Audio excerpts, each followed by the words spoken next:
एक बार स्वर्ग में विचरण करते हुए कृष्ण और राधा एक दूसरे के सामने आ गए। विचलित से कृष्ण, प्रसन्नचित से राधा। कृष्ण सकपकाए, राधा मुस्कुराई। इससे पहले कि कृष्ण कुछ कह पाते, राधा बोल उठी, कैसे हो द्वारिकाधीश। जो राधा उन्हें कान्हा कान्हा कहकर बुलाती थी, उसके मुख से द्वारिकाधीश का संबोधन कृष्ण को भीतर तक घायल कर गया।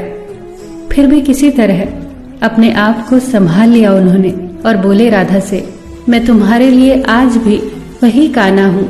तुम तो मुझे द्वारिकाधीश मत कहो। आओ बैठते हैं। कुछ मैं अपनी कहता हूं, कुछ तुम अपनी सुनाओ। सच कहूं राधा, जब जब भी तुम्हारी याद आती थी, इन आंखों से आंसुओं की बूंदें निकल आती थी। राधा बोली, मेरे साथ ऐसा कुछ नहीं हुआ। न तुम्हारी याद आई, न आंखों से आंसू बहा, क्योंकि हम कभी तुम्हें भूले ही कहां थे। जो तुम याद आते, इन आंखों में तो सदा तुम ही थे। कहीं आंसुओं के साथ निकल न जाओ, इसलिए रोते भी नहीं थे। कान्हा, प्रेम से अलग होने पर तुमने क्या खोया, इसका एक आईना दिखाऊं तुम्हें। कुछ कड़वे सच प्रश्न सुन पाओ तो सुनाऊं। कभी सोचा है इस तरक्की में तुम कितने पिछड़ गए। यमुना के मीठे पानी से जिंदगी की शुरुआत की और समुद्र के खारे पानी तक पहुंच गए। एक उंगली पर चलने वाले सुदर्शन चक्र पर भरोसा कर लिया और 10 उंगलियों पर चलने वाली बांसुरी को भूल गए। कान्हा, जब तुम प्रेम से जुड़े थे तो जो उंगली गोवर्धन पर्वत उठाकर लोगों को विनाश से बचाती थी, प्रेम से अलग होने पर वही उंगली क्या क्या रंग दिखाने लगी। सुदर्शन चक्र उठाकर विनाश के काम आने लगी। कान्हा और द्वारिकाधीश में क्या अंतर होता है बताऊं? कान्हा होते तो तुम सुदामा के घर जाते, सुदामा तुम्हारे घर नहीं आता। युद्ध में और प्रेम में यही तो फर्क होता है।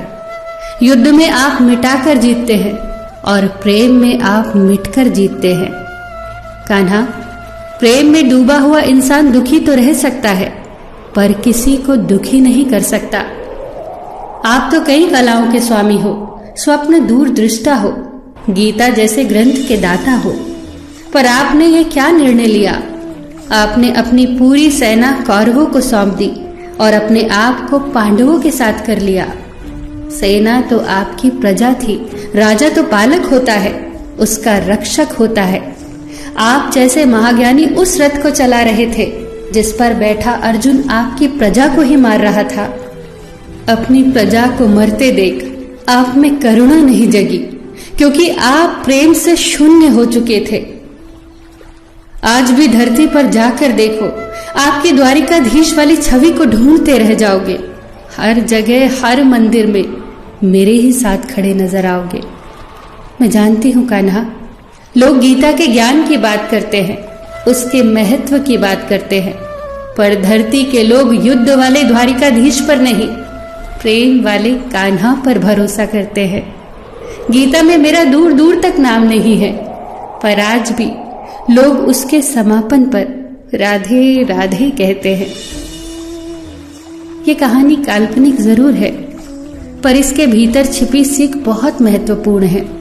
श्री कृष्ण के पास कभी किसी प्रश्न का उत्तर ना हो, ऐसा तो हो ही नहीं सकता, परंतु राधा द्वारा लगाए गए प्रश्न चिन्हों पर कान्हा मौन रहे। यही तो है प्रेम में समर्पण का भाव। पराक्रम में हमें हर किसी को हराना होता है, तब भी हम जीतकर भी हार जाते हैं, परंतु प्रेम में एक ही कईयों का दिल जीत लेता है। सही कहा है कि छोटी सी उंगली पर पूरा गोवर्धन पर्वत उठाने वाले भगवान श्री कृष्ण छोटी सी बांसुरी को दोनों हाथों से पकड़ते थे। फिर मिलेंगे दोस्तों अगली कहानी के साथ। तब तक के लिए अपना ख्याल रखना और हमेशा मुस्कुराते रहना।